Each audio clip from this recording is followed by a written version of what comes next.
using your feet as a batter against pace and spin, explained by former Indian cricketer Deep Dasgupta.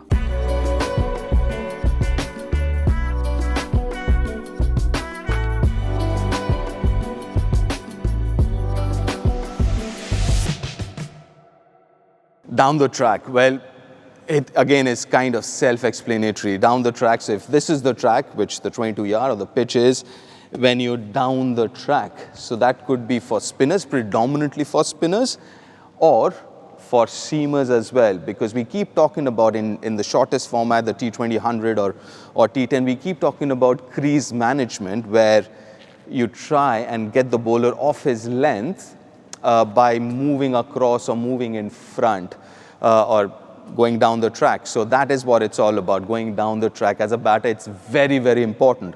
Firstly, again, spin, because obviously you don't want the bowler to kind of settle down, and especially that's such an aggressive and attacking option to a batter. A lot of the times, again, spin, it can also be a kind of a shot to get singles. I've seen a lot of batters, the only time they go down the track is when they want to hit a big shot.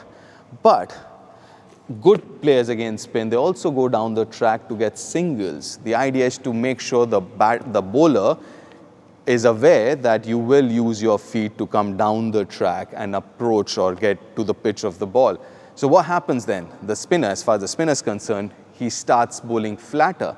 The moment you start bowling flatter on generally decent pitches, it will not turn as much. It might not even bounce as much. It gets a little predictive, and it's going to come nicely onto the bat if the bowler starts bowling flat, right? And also, the moment the bowler starts bowling flat, chances are his length will also get a little shorter.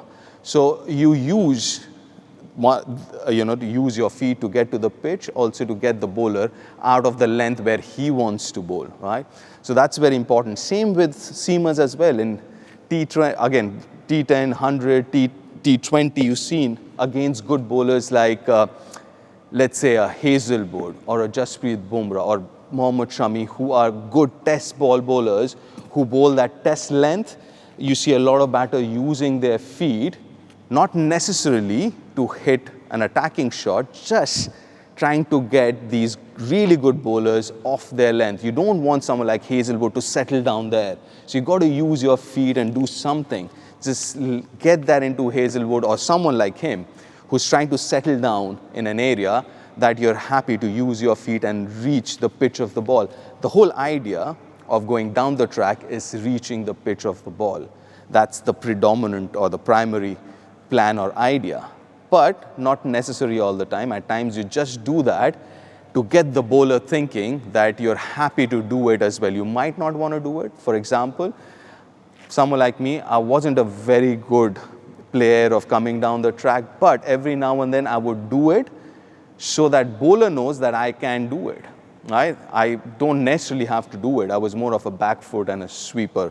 As a guy who would play a lot of sweep shot against the spinner and play off the back foot. But every now and then, I would make sure that I would do that, go down the track, just get the bowler thinking about it.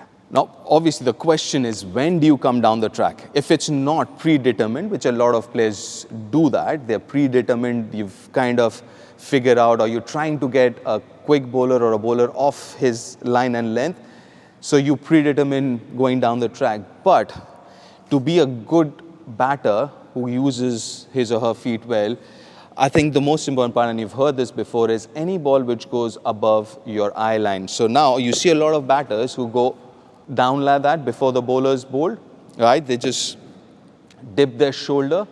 So the lower you go, I wouldn't say lower, if you go a little lower, so you've, one, figure out the length better, and secondly, anything which is above that eye line. So if that's my eye line, anything which is above that eye line, I would step out. Chances are it would be fuller, and chances are you would reach the pitch of the ball. So that's, again, a very basic thing, or kind of the starting point is the eye line. So if you are batting in the nets, try this.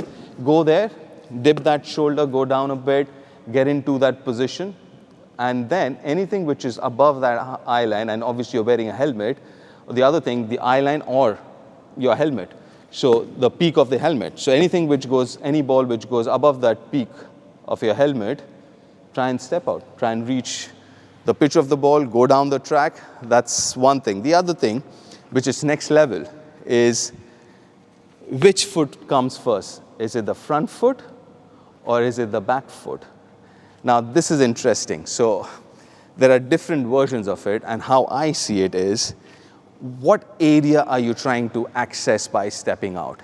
If you're trying to access cover, extra cover, mid-off, and you're trying to step out, to a leg spinner, okay, or a left arm spinner, anyone who's taking the ball away from you, you don't mind actually stepping out a smaller step with your front foot, and then the back foot going behind the front foot.